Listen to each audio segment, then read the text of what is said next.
there are only two sexes, male and female.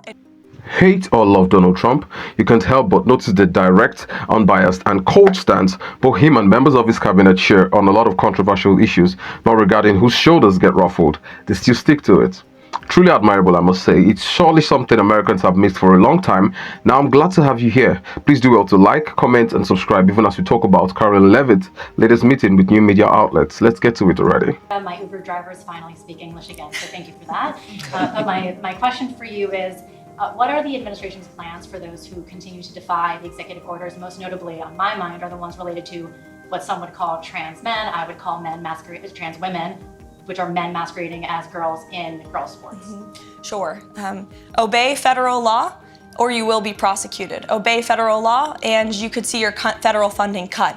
Whether you are a college or a university, we have seen the president, again, using the leverage of this administration and to negotiate deals with some of the biggest colleges and universities in this country. And if they don't want to come to the negotiating table to apologize for the federal laws they have broken, to apologize for allowing Jewish American students on our nation's campuses to be unlawfully bullied and harassed, then there's going to be consequences for that illegal behavior. Same thing with men and women's sports. The president signed a very strong executive order, making it the policy of the United States federal government that there are only two sexes, male and female, and we are not going to tolerate biological men competing in sports or impeding in private spaces for women like myself or you.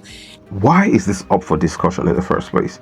Well, I know that everyone's got their preferences and all, but then that shouldn't be brought into sports. As a matter of fact, once biology comes to play, it's obvious that preferences don't have an opinion. Whether we like it or not, a biological man featuring in women's sports already has the upper hand, as is most likely going to win. To straighten this out, isn't it funny that we're yet to see females, pushed to feature in male sporting activities? It's simple. Biology sorts out the debate. Sadly, the left never learns. And we've seen states defy this federal order. You've seen the state of Maine, unfortunately, because of their liberal governor, who nobody in that state disagrees with, I will add, being from New England, I can attest to that. People are incredibly fed up with her trying to oppose this common sense message. You've seen young women who have had to go on television to plead with their governor, please stop letting men play against me in sports. We shouldn't live in a country where that even has to happen. The president deeply understands that. That's why he signed that EO. And when Maine decided not to follow it, the Department of Justice sued them. So anyone who disobeys federal law will be either prosecuted, sued, or say goodbye to your federal funding. Karoline Leavitt is killing it as the press secretary. Now check this next question out. The second thing I have is just a question I get a lot, and I figured that's to address to you. You've done a phenomenal job opening up the briefing room, bringing in new voices. The president's commitment during the campaign to do long-form podcasts was, I think, extremely helpful to this new media environment that we live in. But a lot of conservatives will ask me, why does he sit down with people like Terry Moran of ABC or Jeffrey Goldberg of The Atlantic? What is the rationale behind that, rewarding people who have very vehemently expressed disdain for him personally? Because the president is unafraid, and he is inspired by competition, and he likes to talk to people face to face. And I think that's one of his best attributes and qualities. We live in an incredibly divisive country, unfortunately, that has been really the result and consequence, frankly, of the fake news and the hoaxes and lies they have driven at this president for the better part of the last decade now. For real, I would have been surprised if no one asked this question. Truly, Donald Trump knows the journalists who try to paint him black on a daily basis, yet he faces them head-on in question and answer sessions. What's most commendable is his composure, man. Here, I actually believe that Donald Trump has yet to meet his match in the negative media, as he calls them.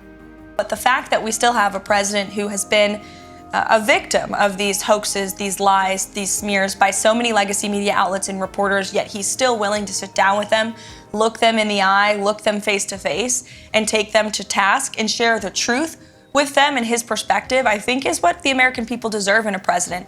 And it's certainly a stark contrast to what we had in the previous administration, a president who was hiding, who actually used this beautiful South Court auditorium, which we're happy to be in today, but he used this like it was a fake Oval Office, weirdly, oddly. He was missing in action. He called lids at 2 o'clock in the afternoon. For those who don't know, a lid is when we tell the press to go home for the night. And he was doing that midday. That is not acceptable around here. I will tell you, we're working very early through the very late hours of the night. And the president's willing to to talk to anyone, not just journalists who have really been posing as journalists but are actually left-wing activists, but also if you look at our adversaries and our competition abroad on a foreign policy scale. You know well in the first term, he went to North Korea. He talked to Putin directly. He talked to President Xi directly. The president believes in direct diplomacy, whether it is our adversaries and competitors around the world or left-wing activists like Jeffrey Goldberg. My question is about the Epstein files. And a couple months ago, the DOJ released what they called phase 1 of the Epstein files, and they announced that a lot of those files, the remaining files, probably the bulk of the files, are actually in the New York field office. They requested that they be returned the day after, and some legacy media reports show that not only were those files returned to the DOJ, but that hundreds of FBI agents are going through them day after day and getting them ready for public release. Do you have any updates from the DOJ or the FBI on when those files are expected to be released, and also when we might start seeing some arrests of the client list? Sure. I can assure you that the Attorney General and her team at the Department of Justice are working on this diligently. For a specific timeline, I'd have to check in with them, and we can certainly do that for you, Rogan, in the effort of transparency. But I will tell you, the Attorney General is a bulldog. Now, let me chip this in. The U.S. Attorney General Pam Bondi has generally been portrayed as by the legacy media as incompetent, unsure, and inefficient, and this is largely owing to the noise surrounding the release of the Epstein files.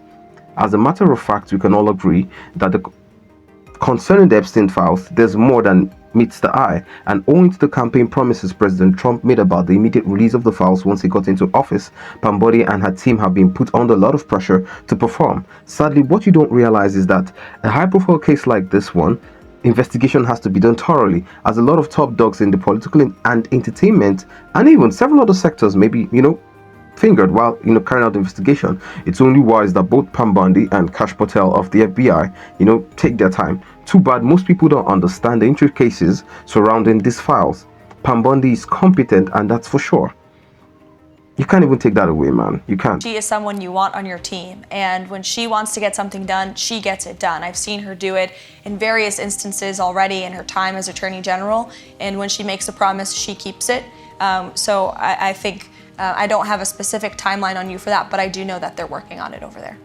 So folks, let me know what you all think in the comment section. Please like and subscribe. See you on the next. Peace out.